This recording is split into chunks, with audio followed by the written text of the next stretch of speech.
Good day and welcome to the program Midday Show where they come to you live from the Society for Radio Democracy 98.1 FM.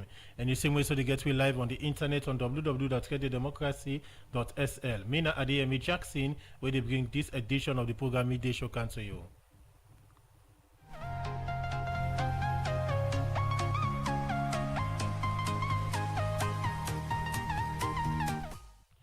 Like all time inside the program, we get plenty news, information, and other reports. So continue for a day with me for the next 1 hour. The program La Midday Show.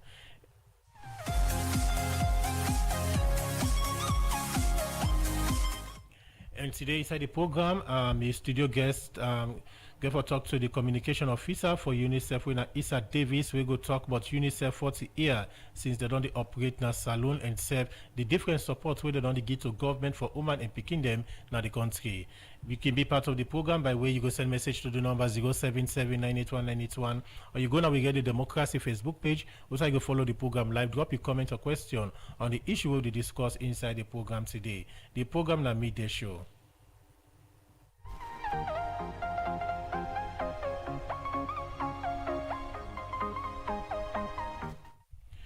The program na Midday Show, and they come to you from the Society for Radio Democracy 98.1 FM. As I mentioned earlier, for say today inside the program, I go talk to the communication officer for UNICEF, when Issa Davis. We go talk about UNICEF 40 years since they don't operate na saloon and the different support where they don't give to government for women and girl picking them na the country. Good afternoon, welcome to the program. Good afternoon, and thank you. Well, that time is studio guest this afternoon, with Issa Davis, communication officer for UNICEF. Continue for day with me. Now the program Midday Show, they continue inside the program. They start to look at issues.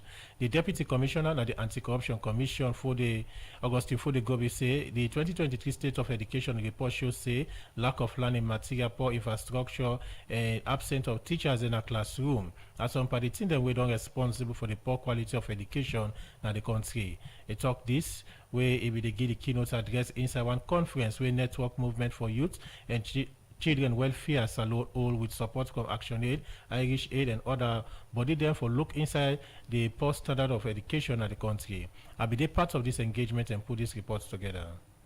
Book learning na the flagship program of President Julius Maada Bio first 5 years. Until now, government is spent plenty couple na the book learning sector. Government inside 2018 will launch a free quality education program, but concern we don't come out, but quality on the book learning, where plenty people believe say this sector get plenty problem, where make the quality of education don't they drop na the country, like poor performance of picking them na public exam, and self quality of student where university then keep produce. Waiting as some then challenge them here, make Network Movement for Youth and Children Welfare with support from Action Aid Salon, Irish Aid, and Youth Alliance for Sustainable Development. Not all one conference, which are then bring different stakeholders them together for talk about the state of education at the country. And the theme for this conference now deep in reflection on education sector outcomes and challenges in Sierra Leone to inform stakeholders action. Where it talk the executive director for Action Aid Salon, Fude Basiswage, talk about waiting the makeup of the education sector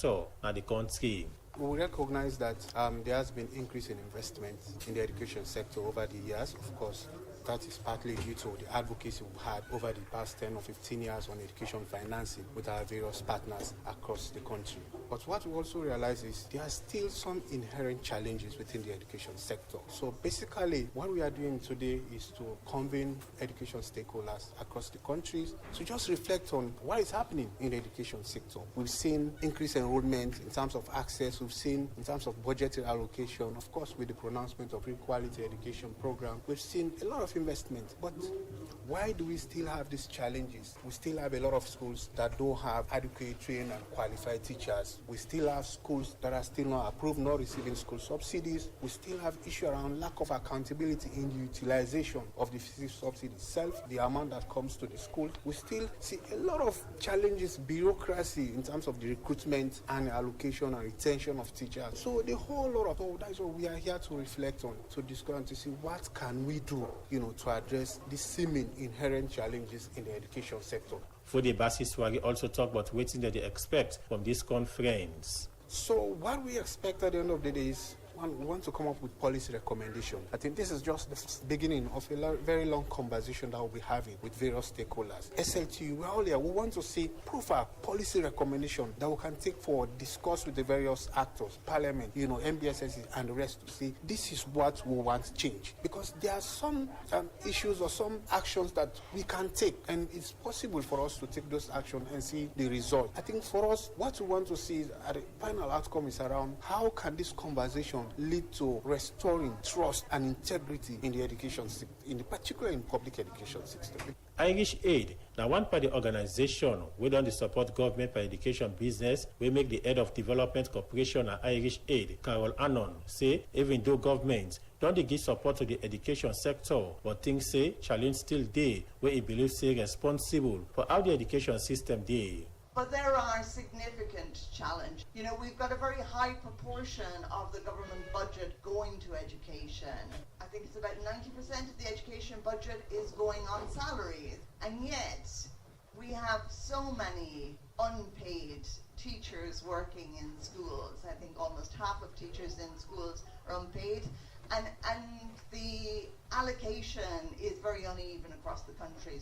Most of the schools in Freetown, in urban areas, are salaried, and then when you move into the rural areas, and particularly the remote rural areas, they're dependent on volunteer teachers completely. You also have a situation where, in many of those remote rural areas, there are no government-supported schools, so it's completely community schools, completely community-supported, and that's too many programs and projects and initiatives all working separately and drawing on resources, and not just on the financial resources, but also on people's time. Inside in your talk, the Deputy Commissioner at the Anti-Corruption Commission, Augustine Fode-Gobe, talk about the different support where the Anti-Corruption Commission don't give to the education sector.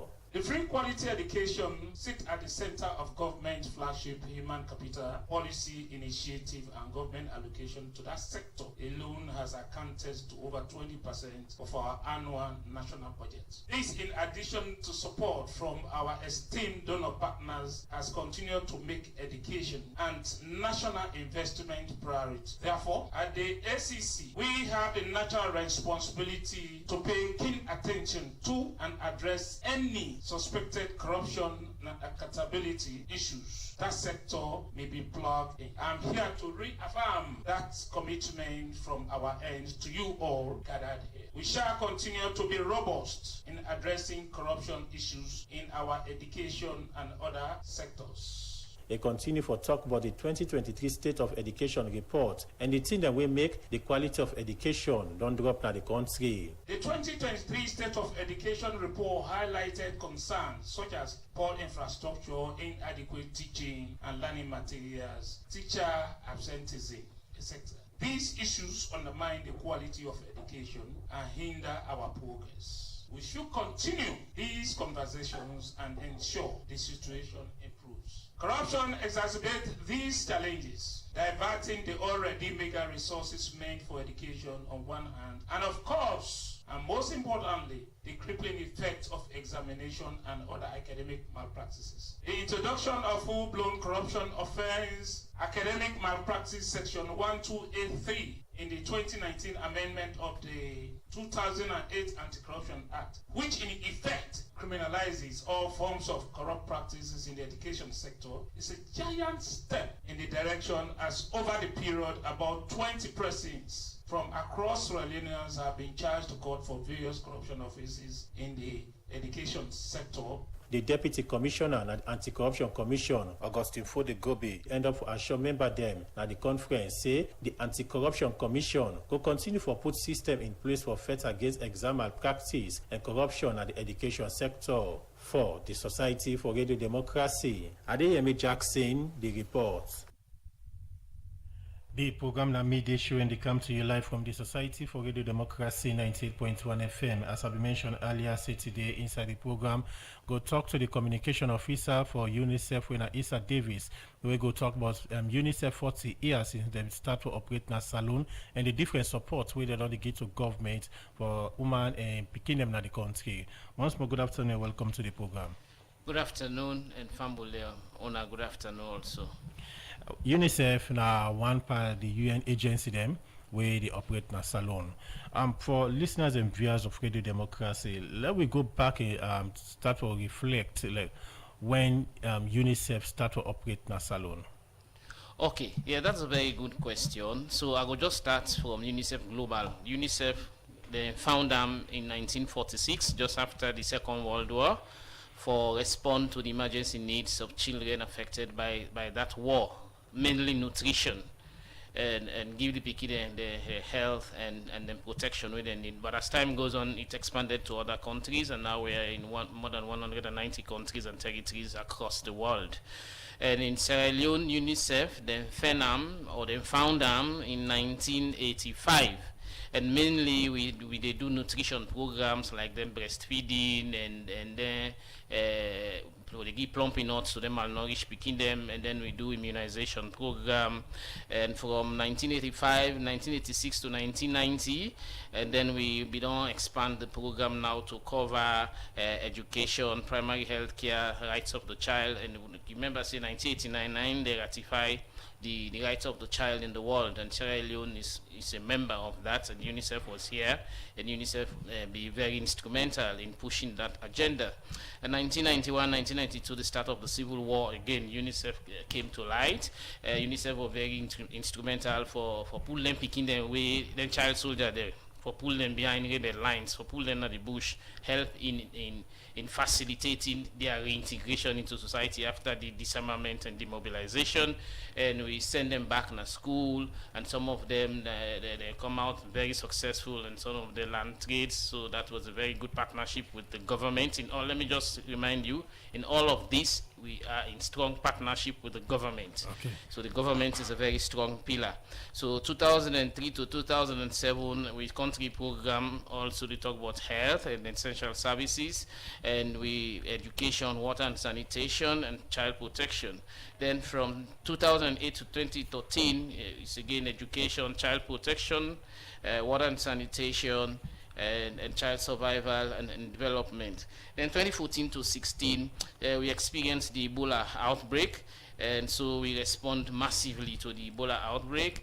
That was the time we initiated the innovation in programming, where we call the rapid pool, the U report, where we register young people then for they gauge their opinions on issues then where they affect them in relation to the Ebola outbreak. So UNICEF they support the government and communities with bringing in the drugs and the personal protective equipment. Then we bought many rounds of aircraft or airplanes where they carry the drugs. Okay. Them Indeed. and very all right, okay. There are so many, if you give me a chance now, just finish. No, Okay. just I'll give you a synopsis. So we support education, the school in the radio, then pick it away within our house. Say for 9 months, teachers them within our house, they know they teach. So because of the Ebola, so UNICEF now education program wanna be the lessons the way be they come. Now UNICEF support them, and then we provide radio station, small radio then to some picking them across the country for me to listen. We also support the Sierra Leone Association of Journalists. Now program will be the count on every day during the Ebola. Now UNICEF support them. The Sierra Leone Association of Journalists with IRN by then. Then 2017 the mudslide also. We respond with emergency services, also water and sanitation, and then we provide cash transfer to affected people then. Okay. And yeah, in 2018 we also support the free quality school education. We help the government in realizing that aspiration. And then in 2022 we get the COVID-19, so similar emergency support. We bring in the personal protective equipment, we increase sensitization, and then now we are in 2023 to 24. We bring in massive malaria vaccines, 5.4 million vaccines scanned the country, and then we promote open defecation-free birth registration, and we promote I call them positive social parenting and the rest of it. There are so many things to name. Okay. Indeed, from 1985 to now, a very long journey, and you don't talk about the different areas then we not only give support on. Let's look at Before we can look at the different areas there, so in terms of education, maternal mortality, and child protection, and others, them. Let's look at the journey. How the journey don't tell like for UNICEF, they operate in a salon from 1985 during the Civil War, and also outbreaks and we don't they happen at the country. How it don't tell like for UNICEF? Well, the journey has been very challenging, if I can put it that way. When you work for UNICEF, because you get passion for picking them, like me when they go school and they watch television and they see UNICEF, then they go take them, picking them behind rebel lines, then they try for make them go back to school. So I be impressed.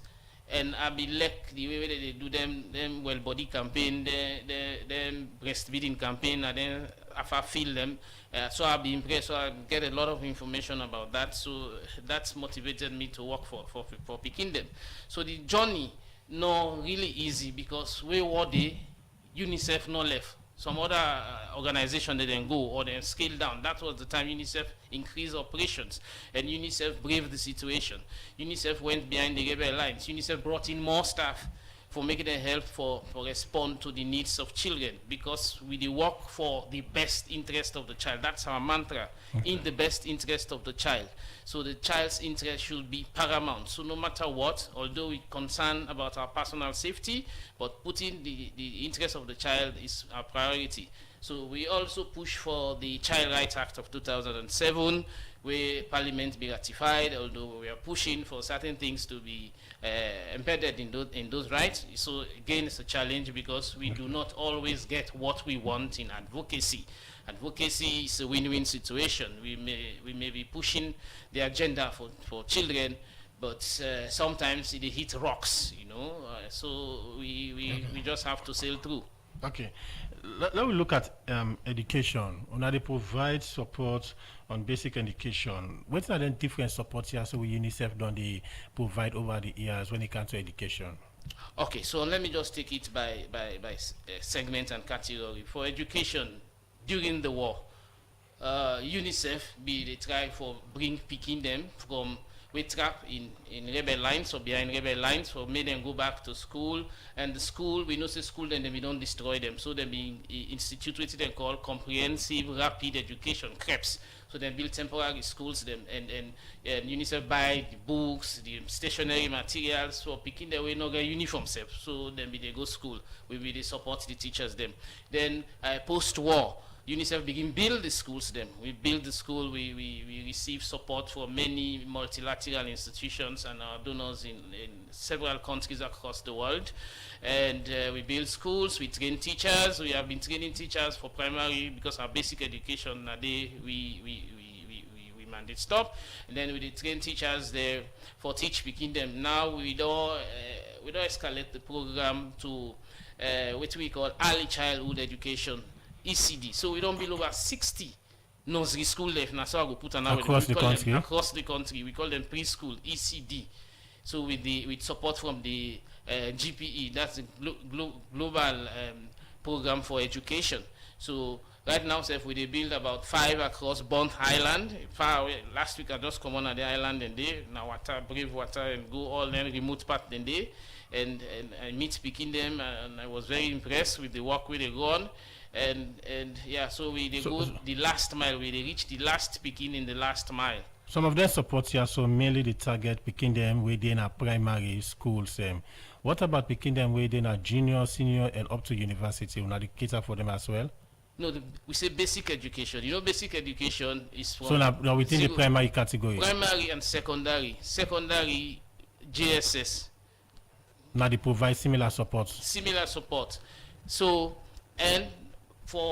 but the support extend to cover just let's say primary and secondary school because we train the teachers them. We work with the teacher training colleges like the Freetown Polytechnic, Kenema Eastern Polytechnic.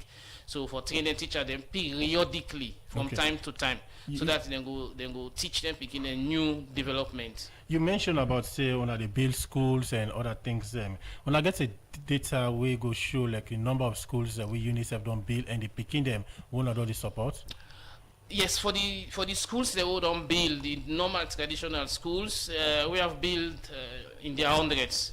that data is not available at the moment, but for the preschools there, which we call them nursery school there, we get about more than 62 what we don't bill for the past 5 years, 62 across the countries. And for the normal schooling during the war and after the war, they are in their hundreds. I can't get into the specific data about that. When I already build schools, then what about giving direct support to the Peking them when they go school? Of course, if you watch them documentary or even pictures, you can see some Peking and get some plastic where it's UNICEF, and in those plastics or those bag there where they can put UNICEF, we get teaching and learning, we get learning materials, we get textbook. If you look at some of them textbook there, you see government of Sierra Leone with support from UNICEF. So we help with the help in sponsoring the development of their curriculum, then they will help in printing, physically helping in printing, and supply the stationery, the textbook, the exercise book. You can see some exercise book where they write UNICEF again. So in as much as we provide the hard materials, we also foster the soft component, which is building the capacity of teachers. Some teachers in the upline, for example, they not get the qualification. A lot, they not get the qualification. Okay. But every year, almost every year, UNICEF, they work with the government to make sure that they are trained and they are retaining their jobs to provide the results in terms of education for children. When I know they provide support in the area of education, from UNICEF perspective, so what's your general take in terms of the current state of education? I feel satisfied? Well, education is an evolving process. There's no time to cast judgment. You should not be judgmental about education. Education is a process. When I be small, I all 5 years I go school, right? So my papa no go say I satisfy you. But now I don't get university education. I have degrees. I am still not satisfied because I will be pursuing more.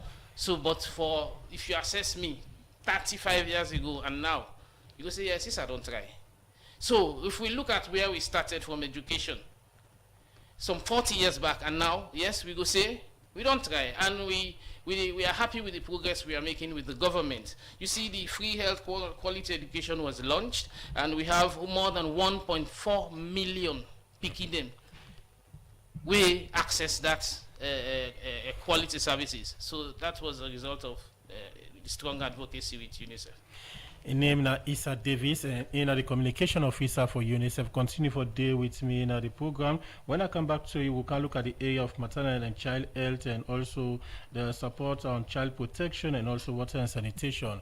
This different support to UNICEF don't they give to government on the area. Then they continue for day with me in the program. Inside the program, we look at another issue.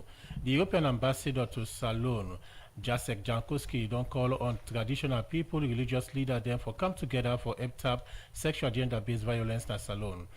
This is one meeting with community people na Bonguma village, Dama Chiefdom, inside Kenema district, where EU boss 2025 go waka na this community for know the impacts with the nutrition smart community project where EU the support people how it don't talk for them people in this village. Well, for more on this, make a join reporter Alaji Jallo. As plenty Pasmak angry and Pasmak poor don't be one big challenge na hard to reach area them. And this can make plenty gender-based violence can plenty na rural community them. With them challenge the where deprived community then they face. Make the European Union delegation and Salone support over 3,000 community people na 3 chiefdom na Kenema district, when a newer chiefdom, La Grama chiefdom and Dama chiefdom. With agriculture products them for do farming and self-give strength to woman and girl picking them for be self-reliance parting them where they benefit them. With the Nutrition Smart Community Project, where this they in line with government in flagship program when a fit Salone. Beside this project, they raise awareness and self-promote climate smart agriculture and food diversification for people where tap na rural community them. As movement toward peace and development agency Salone and one part implementing partner them where they implement this project na Kenema district. This make the field officer and movement toward peace and development agency Salone, William Musa, talk about thing them what they don't do na Bojuma Bojuma village for tap Pasmak Angry na this community. This project, the main focus na for let we be able for bridge the hungry gap na communities among we project participants there. One of the key things so we don't provide them with seeds and seedlings. We don't give them rice seed, we don't give them groundnut seed and vegetable seeds them. So all we project participants them for make them go plant them. At the end of the day, make the eat and the host for the picking them and for the woman and let everybody live a better life. Then secondly, we don't train we project participants then on gender model family. The gender model family they talk about the household, how the husband and the wife for live in harmony, for let them go avoid gender-based violence na the household. Thirdly, we get waiting we don't train them on food diversification. We don't show them a lot of cooking recipes where we don't cook na the communities them. We insert the talk, the European Union ambassador on Salon, Jacek Jankowski, talk about the reason we make EU Bus Tour 2025 we work on a Bojuma village, Dama Chiefdom, Kenema district. Why did we come to meet them? The answer is 16 days of activism against gender-based violence. Gender-based violence is a bad thing, it's a crime, it's a sin, which happens in every country. There is no country free from gender-based violence. But what we have to do together, we should pool our strengths and fight against this gender-based violence. I especially ask traditional leaders, local leaders, elders to join me in this fight against gender-based violence. We cannot hit girls and women. We cannot rape girls and women because it's a crime, it's a sin.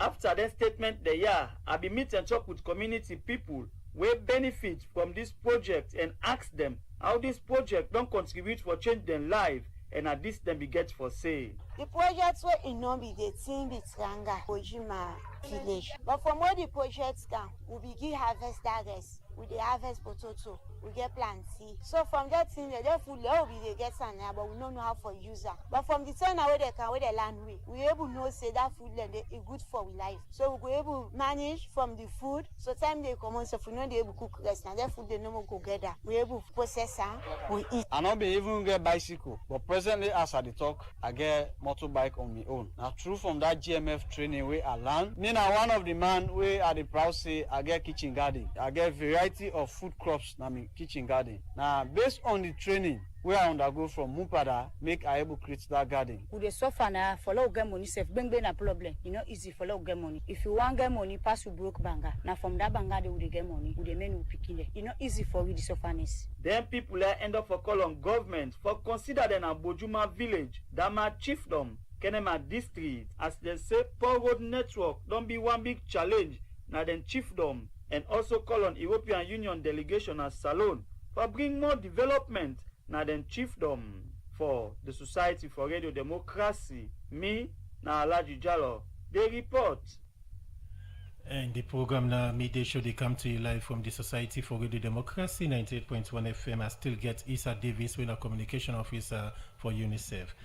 Issa, we don't look at the support on education. Let me come to health. Under health, now they deal with maternal and child health. Again, what seems to be the support so far from UNICEF when it comes to health business in the country? Very good. So as I've been saying earlier, where UNICEF starts in 1985, the first program we then do now on nutrition and responding to the needs of under 5 children, child survival. So UNICEF continue with that work there, where UNICEF meets the data on health, where now increasing coverage on universal child immunization from 4%, 4%, and that has increased to now to 76%. So that is as a result of the continuous intervention and engagement with the government of Sierra Leone, succeeding government of Sierra Leone over the years, with communities. Not only communities are also key players, and the civil society sector. So that's now one of the key achievements there where we don't get on health, and also the We talk about the immunization coverage. We're talking about the procurement and supply of essential drugs, like the solar refrigerators, the one at the scene at the MPHU, the community health centers, they across the country, including them village them. Most of the refrigerators, they then fridge them for keeping them vaccines. Then at UNICEF, the polio campaign, where you see them teams of polio, they were there on the one where they go right around. UNICEF has always been supporting them with training, vaccines, logistics, and funds, as the case may be. UNICEF also they support the Ministry of Health with training some medical doctors in specializing in pediatric medicine or pediatric response, so that they go respond to the needs of children them in the country and reduce the rate of under 5 mortality in the country. So now we don't achieve key milestones in that, in summary. So for the area of child mortality, Salon, what's the current percentage from UNICEF? So the under 5 mortality has been reduced to 26% from where it was. So the current rate of the mortality is 26%. Okay. The support them will not give to the Ministry of Health, because we see also whenever there is a kind of outbreak in the country, UNICEF they come in with vaccines them. Talk about the Ebola, you talk about COVID and others in them. Apart from that, we again don't be that kind of direct support in terms of picking them where normally can be affected, like get below the age of 18, 19 and Okay, then that will bring us to another aspect of programming where we call child protection.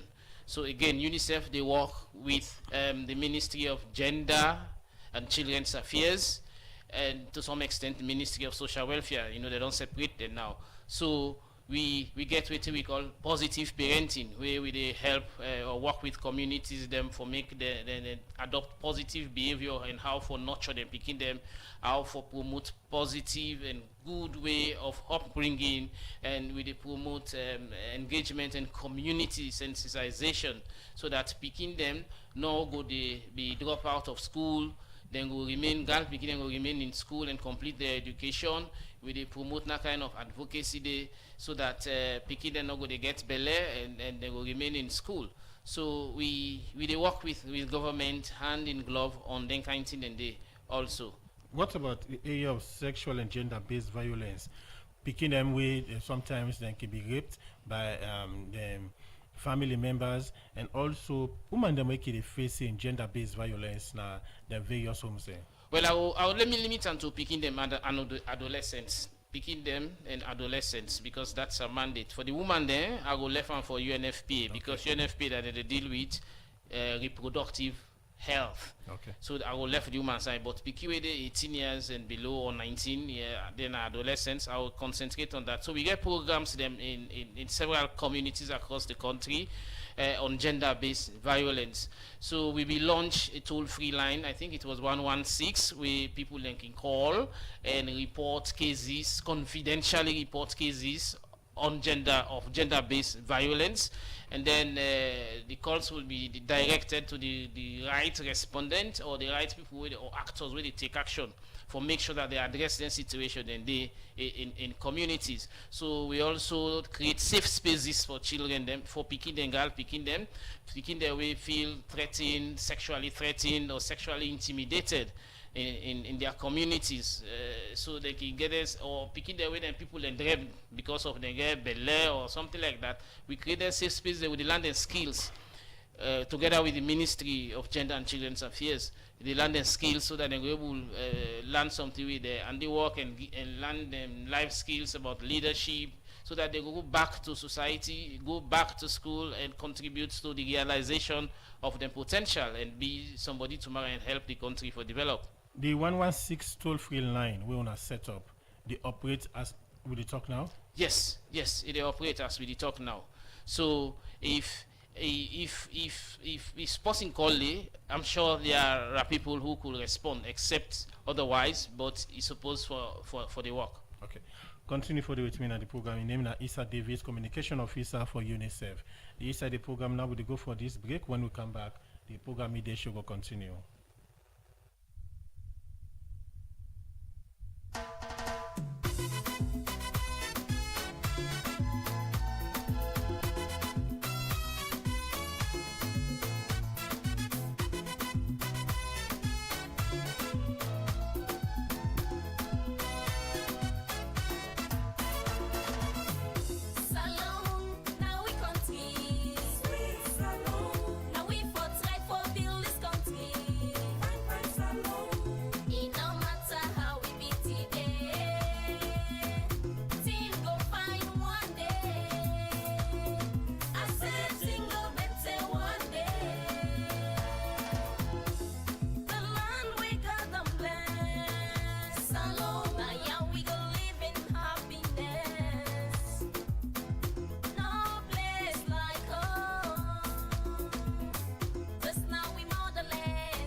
Welcome back from the music break. The program now midday show, and they come to you from Radio Democracy 98.1 FM. You can be part of the program by way go send message to the number 077-981-981 or go navigate the Democracy Facebook page so you can follow the program live.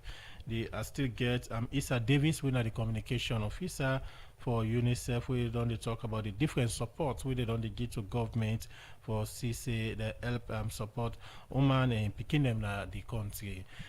Issa, una the plan for all for celebration of 40 years of existence na Salon. Take me through this celebration. What's now the things someone that don't put in place for mark this 40th anniversary? All right, thank you once again. So the 40 years celebration, yesterday we started officially. We rolled it out with an engagement for journalists. So we get a media engagement yesterday for journalists looking at the roadmap and the footprints of UNICEF. So it was very productive. I'm sure if you don't look some of the papers then today, some papers they report them and some of them were even front page stories. So it was like a frank discussion. We reminisced on UNICEF achievements, challenges and successes in the past. And then we talk about our present programs. So it was an opportunity for brief the media, and by extension the media brief the public on what UNICEF has been delivering, the result, we call it the result for children over the years. So yesterday will be the engagement for journalists, and then on Tuesday next week we had hoped to do it on the 11th. That is the official birthday of UNICEF in the world, but we scheduled that for Tuesday. Tuesday we get an engagement with the government, with our line ministries. Some key ministers will be there, and some key diplomatic institutions will be there. Development partners, including then Donor Derrick in Fondui, then will be there, and some the local civil society also will be there. But we did one our office. Now we own office we did one. So this is not the time to go to the big hotels and big places where we will spend money. So we think we office is sufficient. And we have been very frugal in the management of funds given the current global situation. So we did one our office, and we are prepared for that, and we will be issuing out a short film on social media, a lot of social media engagement, and also we invite young people and children to the event, so because the birthday is for them. it's the children's birthday in Sierra Leone, so we're going to take it with them. And also for staff, the staff, we also they do like just a staff session, and so that we will come and talk about waiting. We did do call some of our partners and get rendezvous or tete-a-tete together. Thank you. It's a modest celebration. So for the event we're the get on our office on Tuesday, what are some of the key highlights for that event? Say? The key highlight is we will be taking our guest through the historiography of UNICEF, like thing that they read. So now, I mean the history, the chronological development of UNICEF from 1985 to present day, which we don't do, and the kind of impact we don't make in collaboration and with support from the government of Sierra Leone, and also the kind of change we don't happen in terms of social norms, social behavior change. There are a lot of changes now. When you look picking Trade will be they go school and they beat speaking and they this now, they're not they beat speaking again. It's a result of years of advocacy, the birth registration, they born picking, they're not busy for register them, but now we don't get quite a high number of people who are aware and don't see the need for register. Now get birth certificate, they get national ID card. It's a result of sustained advocacy. So, and we talk about, girls' education. So, girl picking up for left now house if you go school, no matter what. Picking up for dinner street if you go school, So that's some of them things and then we the highlight, and then we go engage the development partners in frank discussions, and we wrap it up. Okay. Continue for the with me in the program. In name Issa Davis, Communication Officer for UNICEF. Inside the program, we look at another issue. Outside the project manager, now the Environment Protection Agency, EPA, Bintu Siafuri Musa say, part of the sustainable and integrated landscape management of the Western Area Peninsula Park for CCD and develop or set up a payment framework for get our revenue for the national park, where this revenue will use them for put system there in place for protect the park. Bintu Siafuri Musa talk, this is our engagement with the Environment Protection Agency all with stakeholder them for develop payment system for ecosystem service framework for the Western Area Peninsula National Park. Well, for more on this, make we join with reporter Sonia Bell.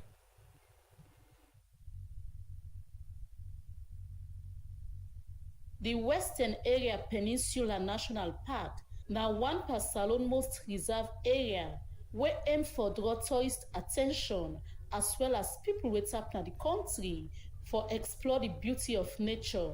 Wey that sef dey help for raise couple for develop the park as well as the country. But inside the past year dem, that's not be the case, as people don dey cut thick and bill na this national park wey that don lead to plenty climate change issue dem wey don dey affect the city. For address this challenge, make governments don dey work with international partner dem like UNDP through one project wey dem call Sustainable and Integrated Landscape Management of the Western Area Peninsula Park.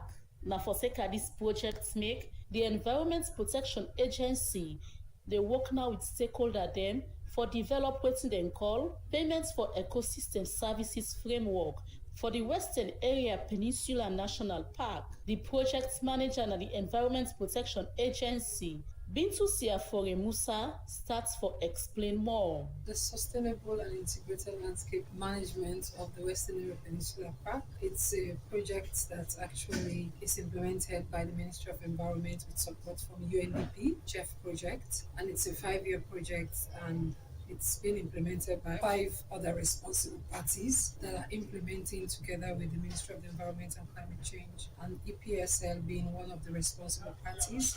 We are responsible for 2 components of the project. Component 1 that speaks to strengthening institutional capacity. Component 3 that talks about sustainable financing mechanism. So we are here today to develop a payment for ecosystem services framework for the Western Area Peninsula Park, which is a part of the project, for the WAP project, to ensure that there is a sustainable framework that can guide how payments for ecosystem services are harnessed in the park and how the processes are coordinated to support the protection of the park. Bintu Siafore Musa continue for talk about why then they develop this payment for ecosystem services framework for the Western Area Peninsula National Park. Currently, as we speak, the park is hugely reliant on government's expenditure through subvention, and there is no other mechanism to support the operations of the park, which is a huge challenge. Sometimes we talk about encroachment around the park. We don't look at the necessary activities that requires support for the park to be well managed. Talking about logistics, talking about finances, talking about quick actions to stop encroachment and the destruction of the park. So most times the main institution responsible for the management of this park, which is the National Protected Area Authority, is constrained to manage the park due to limited resources, due to hugely reliant on government to support the management of the park. So this is just one of the schemes that we feel if we develop well, we pilot it in the Western Area Peninsula National Park with all of the other partners and the services that are being provided by the park. If we harness it properly, definitely we can get resources from the park which could go back into the management of the park. The facilitator for this payment for ecosystem services framework for the Western Area Peninsula National Park, John Abupawo, talk about the importance of this framework. Guma Valley Water Company relies on the park for water. Beverages need water, clean water. Urban businesses and tourism, they need that park. The national government, like I mentioned earlier, there are climate commitments. We just did the NDC as a country. We have huge targets and commitments that we have set ourselves to. We need to get this. And of course, international climate finance. So I also try to get a very vivid example of what the PES is. If the communities upstream in Guma catchment receive payments to maintain forest cover and protect water sources, water quality improves and treatment cost drops. John Abupawo and for call on all governments, ministry and agency and non-government organization them for make sure say then come together for help develop this payment for ecosystem services framework for the Western Area Peninsula National Park as way for help protect and manage the Western Area Peninsula National Park. For the Society for Radio Democracy, Mina Sonia Bell, they report. The program that media show they come to you from Radio Democracy 98.1 FM. I still get Issa Davis, who is the communication officer for UNICEF. Issa, the 40th anniversary celebration of UNICEF, what in this mean?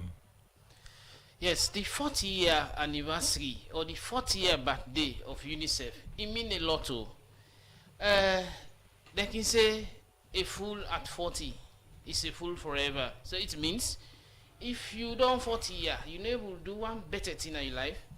Then if you reflect on your life, it means you mama or your papa or your family and go say, no man, they're not a better person, a fool, a worthless person. But if you look your age at 40, then begin to see, oh, okay, at 40 years, yes, me picking, don't go school, you don't learn, you get work, you not depend lucky, you not depend push, you not depend this, you not depend that, and he's making steady progress, you don't begin acquire assets, yes, it means, yes, he's making progress, but not reaching pinnacle it, not reaching the height of in success it. So at 40 years, if we looking back, yes, we could say we are proud of the roadmap, we are proud of the footprint we all left on the sands of time, because we get legacies that were appointed.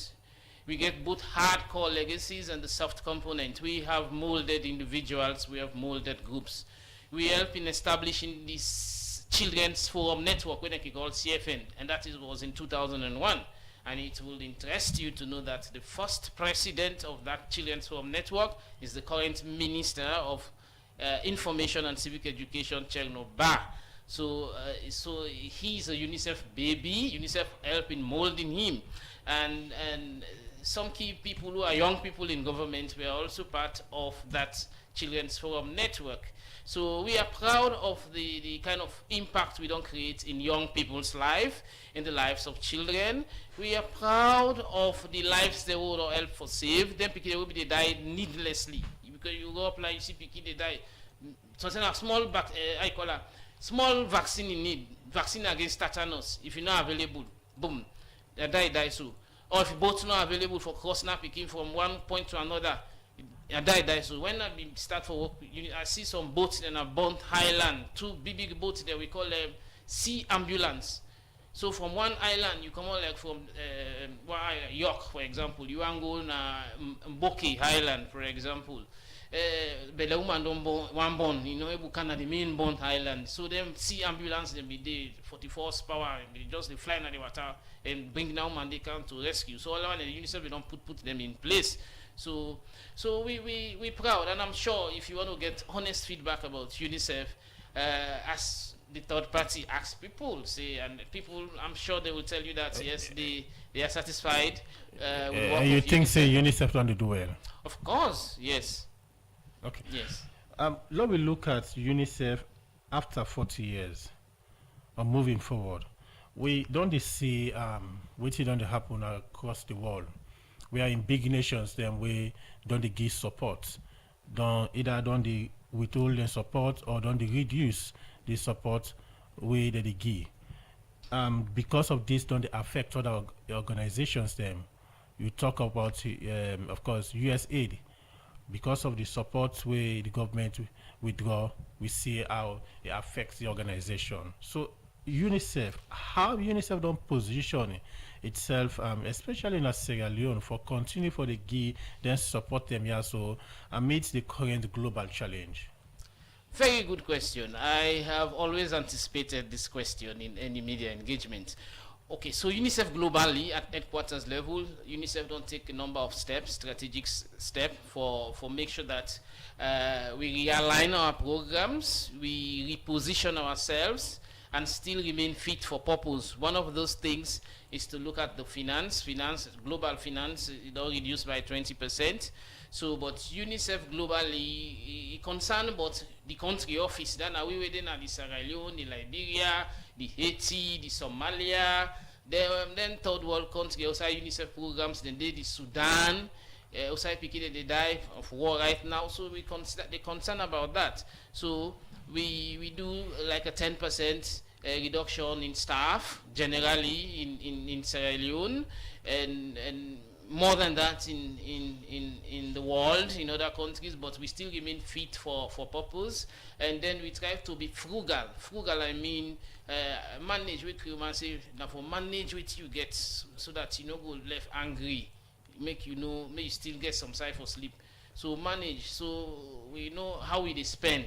We will just spend, so we know how for recalibrate our program, how for cut here, put here, or how for take one money go do 4 things at the same time instead of 4 money go do 4 things. So we look at that and still we get results and still remain fit for purpose. So we are aware of the funding cuts in the world, and we are responding to that in the best interest of the child, because the cut in funding is also a cut in the lifespan of the child, because money no go there, or sufficient money no go there for buy vaccine.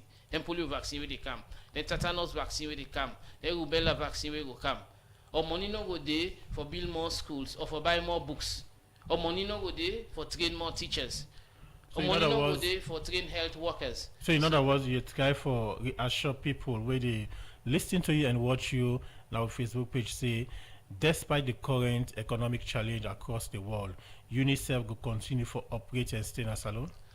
UNICEF no make any pronouncement say he go close office in Sierra Leone or anywhere in the world. Never. They don't make no pronouncement this so. But this not happen. It is not. It's not about whether we don't talk about. Yeah. We'll not go grab one money and say or see UNICEF fold up and go. Not to me that the executive director we based in New York, so I not get no mandate for make a pronouncement or a proclamation say UNICEF office go close. No, not to me go say that. But looking at things, no office in the world not close, including Sierra Leone. So let's just continue to sail through. Let's continue to deliver results using economies at scale, using what are available and get the best result out of it and remain fit for purpose. It's a crisis, and we have to sail through. We have to buckle yourself and ready for embrace the storm.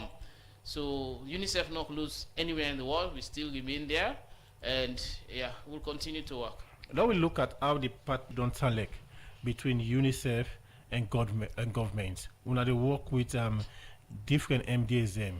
Talk of health, you talk of basic education, talk of Ministry of Gender, and so on. How the support, how the partnership or cooperation don't select? Yeah, it has been very good. It's been very good because UNICEF, the mandate is you work with the government anywhere in the world so that you roll out the agenda of children, you promote child rights in the various sectors, health, education, protection, water and sanitation, social protection, you name them. So in Sierra Leone, I'm a Sierra Leonean, so I'm part of the Sierra Leonean population. And UNICEF don't get a very good understanding and working relationship with the government, succeeding government. I mean government after government in Sierra Leone, because if the relationship not being good, we will not be able to carry with them in them for supply their healthcare centers then. If the relationship not being good, we're not be able to support education, we're not be able to promote protection, birth registration. So the relationship is good. The government of Sierra Leone, it don't be supportive of UNICEF program throughout the years, succeeding government. So the relationship fine. So as we try for round up the program, what will be your message to people out there, especially picking them where they can violate, picking them where they can abuse, or picking them where you not get the opportunity for make them parents them put there or send them go school? What will be your message to them picking and they? What will be your message to the picking them with perhaps don't pass 18 years? They try for grow into the adulthood. What will be your message to them in terms of UNICEF continue support to them picking and they? All right, I'll start with the parents and communities. My message to now is, if you consider girl picking and boy picking as equal, you know for left girl picking at house and same boy picking at school. You know for say girl picking because don't get belay, you know for good school, or if you sit on a house forever and ever. No. If for continue your education, you know for make similarly, you know for make boy picking because he don't give belay. You say because you picking now girl picking you don't give belay. You say they can't sit on a house. You know they go school. No, it means you don't reduce the percentage or the number of people we go get for come better the country. Everybody then they make mistake. So I appeal to parents. We get one whole section where we call social transformation. That will help people for making them change their idea and thoughts. We used to call it communication for development. And so you go to social and behavior change communication. Now we call it social transformation. Just the dynamic is the trend of thought so that people then will change the perception and behavior. And we get the digital tools, the innovation. We institute during the Ebola, the U report where we institute, it still remain in force. It still remain young people that they enlist there. We get the rapid pro with the help of the government for making them know the distribution of the free healthcare drugs. When they send questions to certain health centers or certain communities and ask them, you be receiving any drugs? Almost you receive, what kind of drugs you receive. So it's a way of monitoring, tracking and monitoring system. So now my message to the picking them, to the girls, the adolescents, the boys, the picking them. So I will say continue for remain focused, be confident in what you are doing, and be steadfast at school, continue to pay attention and try for conform to social norms. Try for be relevant to society. Stay away from vices like harmful drugs, cliques, and all the rest of it. And I make with promote what we call positive parenting program in some communities where they help for deal with identity and day, and where they promote life skills. And to the Kumbra, you know, so them the launch care now for picking the way they talk about be for Bella woman them and under 5 picking them. So for the Kumbra them, una for continue for care una picking them go na hospital health centers. Una for continue for give una picking them but be for 6 months. Because scientifically don't prove say nine are the best food for picking where they below 6 months. So no milk, no water. Then una continue for believe in health science, in the medical health of things, instead of una they attribute things to witchcraft or to wizard. When you begin sick go to hospital, make doctor or the nurses then go check them and advise you and I know what for do.